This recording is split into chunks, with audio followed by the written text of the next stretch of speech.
আপনাদের কাছে এই আবেদন রাখতে এসেছি।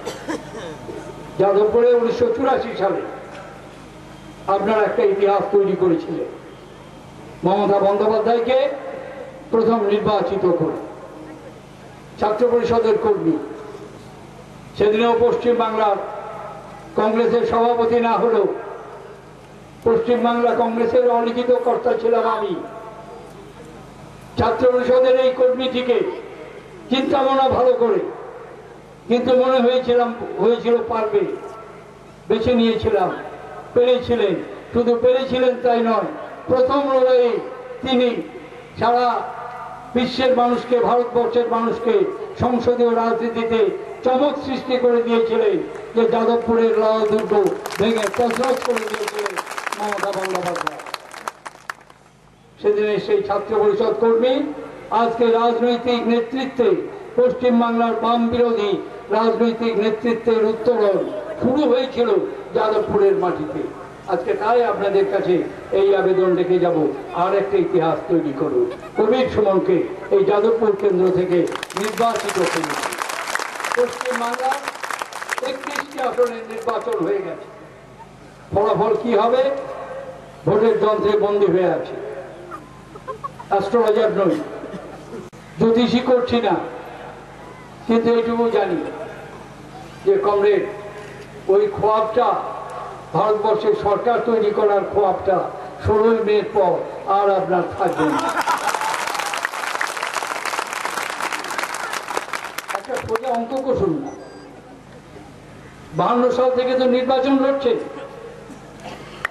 52 সালে ভারতবর্ষের অবিভক্ত কমিউনিস্ট পার্টি লোকসভার আসন ছিল 15টা। 52 সালে 15টা। 52 বছর পর 2004 সালে সেই লোকসভার আসন বাড়তে বাড়তে 15 থেকে হলো 60। 52 বছর লাগলো 15 থেকে 60 হতে। ভারতবর্ষের সরকার তৈরি করতে লাগে 272। 60 থেকে 272 হতে কতগুলো 52 বছর লাগবে? কমরেড, আপনি খাতা পেন্সিল নিয়ে একটু যোগ করে নিন, এই অঙ্কটা কষে নিন, তারপরে বাংলার মানুষকে বলবেন তৃতীয় শক্তি তারা জোট বাঁধবে। তৃতীয় শক্তিটা কে, কোথায়, কারা?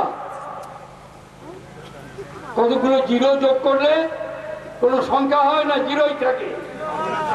ভারতীয় রাজনীতিতে অপ্রাসঙ্গিক কতগুলো রাজনৈতিক দল, তাদের পরপর যদি আপনি যোগ করেন, আপনি ভাবছেন তাদের নিয়ে সরকার তৈরি করবে। জিরোর সঙ্গে জিরো যোগ করলে জিরোই হয়, এক হয় না। তাই আজকে আমি আপনাদের কাছে এই আবেদন রেখে আমার কথা শেষ করব। আরো অনেকগুলি সভা আছে, আমাদের সভা এখানে এরপরেও চলবে। আমি চলে যাওয়ার পরে যে আপনারা সারা ভারতবর্ষের মানুষ, আমি একথা বিশ্বাস করি না। রাজনৈতিক পণ্ডিতরা অনেকেই বলেন অঙ্ক কষেন, আমি বলি 62 বছরের মধ্যে যদি 45 বছর একটা প্রবণতা থাকে, ভারতবর্ষের প্রতিটি বিধানসভার নির্বাচনে যদি একদলীয় সরকার তৈরি হয়, ভারতবর্ষের লোকসভার নির্বাচনে শক্ত হতে পারে, কিন্তু অসম্ভব নয়। এবং অসম্ভবকে সম্ভব করবে ভারতবর্ষের মানুষ, তারা সম্ভব করতে পারে।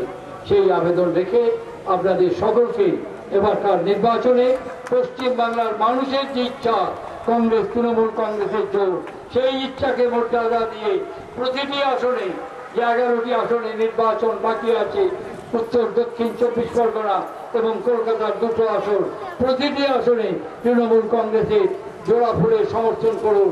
সেটা কংগ্রেসেরও ইচ্ছা, সেটা কংগ্রেসেরও ছাপ। সেখানে কংগ্রেস তৃণমূল কংগ্রেস তাদের কোনো পার্থক্য নেই, কোনো প্রভেদ নেই। এই কটি কথা বলে সকলকে নমস্কার জানিয়ে আমার কথা শেষ করলাম। জয় হিন্দ, বন্দে মাতরম। এই ঘটনা পরপর ঘটল জিনিসপত্রের দরদাম বৃদ্ধি, প্রতিদিন চাকরি ছাঁটাই ইত্যাদি। নতুন ছেলে মেয়েদের তাদের কোনো ভবিষ্যৎ নেই। নির্বাচন সামনে, কোন পথে হবে সেই নির্বাচন, কোন নীতি নিয়ে হবে নির্বাচন, আমরা খুব স্পষ্টভাবে ঘোষণা করেছি আমাদের ইস্তাহারে। বিজেপি ফেল করেছে 6 বছরের মধ্যে। না, বিজেপিকে পুনরায় দিকে আনা যায় না। আর বিজেপির ইস্তাহারে বলেছে ওরা চলবে সেই পুরনো পথে, রাম মন্দির তৈরি।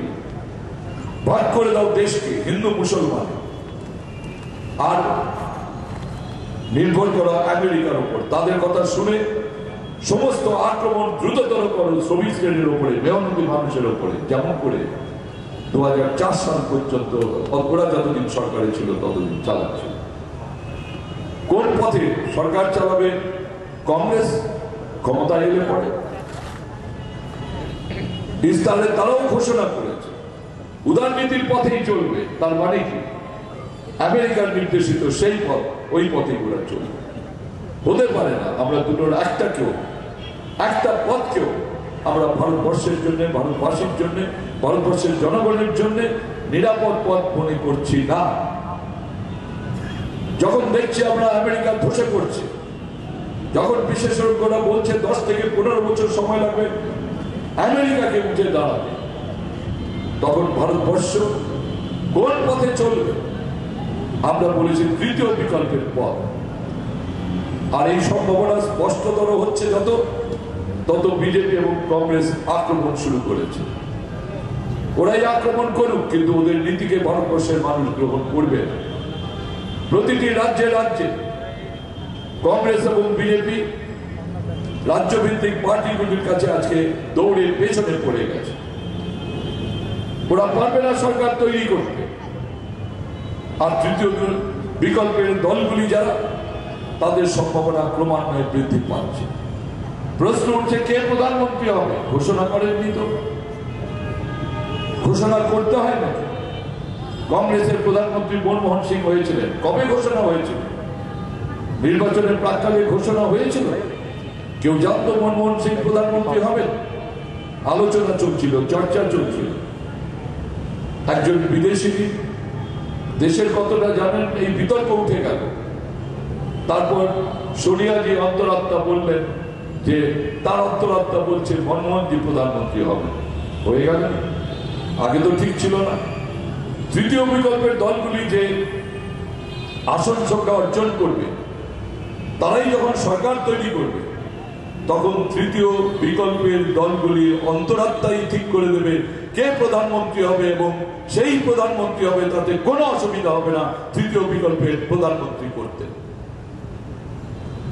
আর কর্মসূচি কমিউনিস্টরা এই সরকারে যখন থাকবে, তখন স্বাভাবিকভাবেই যে কর্মসূচি গৃহীত হবে, যে কর্মসূচির সামনে রেখে সরকার তৈরি হবে, তা আমাদের নির্বাচনের ইস্তাহারের মধ্যেও আমরা তা স্পষ্ট করেছি। তৃতীয় বিকল্পের সরকার হবে ধর্ম নিরপেক্ষ। তৃতীয় বিকল্পের সরকার হবে স্বাধীন বৈদেশিক নীতি নিয়ে, আমেরিকার উপর নির্ভরশীল না।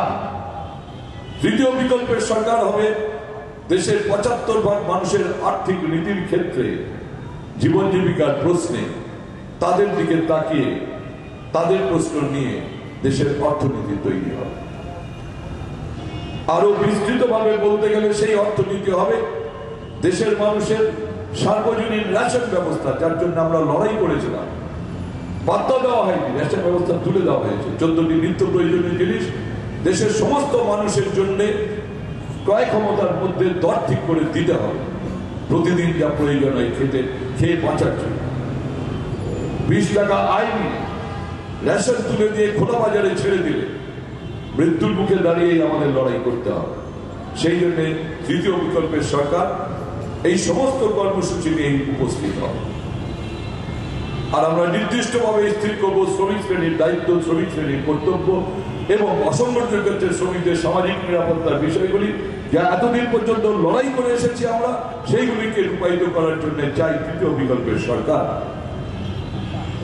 আমি সেই কারণেই আপনাদের মাধ্যমে আপনাদের পরিবারের সমস্ত সদস্যদেরকে, আপনাদের পাড়ার প্রতিবেশীদেরকে, তার সবার কাছে আপনাদের এই বার্তাই নিয়ে যেতে হবে যে বিজেপি ফেইল, কংগ্রেস দেখেছ 5 বছর, আজকে দেশের মহাবিপদ, ভয়ঙ্কর বিপদের সম্মুখীন, এখানে দাঁড়িয়ে এখানে এই অবস্থার সম্মুখীন থেকে আমাদের ঘুরে দাঁড়াতেই হয়।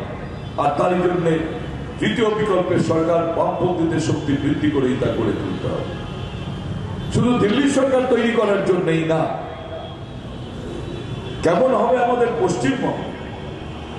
কেউ কেউ চাইছেন দেশের কি হবে, দশের কি হবে, তার জন্য দিল্লি সরকার না, তাতে নাকি তাদের কোনো মাথা ব্যথা নেই। মাথা ব্যথার কারণ এইটাই যে পশ্চিমবঙ্গের বামফ্রন্ট সরকারকে ভাঙবে যারা, তারাই সরকার তৈরি করবে। পশ্চিমবঙ্গের বামফ্রন্ট সরকার কারো দয়ায় দাক্ষিণ্যের তৈরি হয়নি।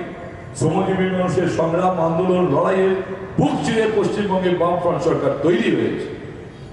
কেন ওরা 6 বছর আর 5 বছর, কেন বামফ্রন্ট 32 বছর? তার কারণ হচ্ছে যে আমরা 32 বছর ধরে এ রাজ্যের বেশিরভাগ মানুষের স্বার্থের দিকে তাকেই বেশিরভাগ ভালো কাজ আমরা করেছি বলেই বেশিরভাগের সমর্থন নিয়ে বেশিরভাগ দিন ধরে এই সরকার পরিচালিত হচ্ছে। আমাদের ত্রুটি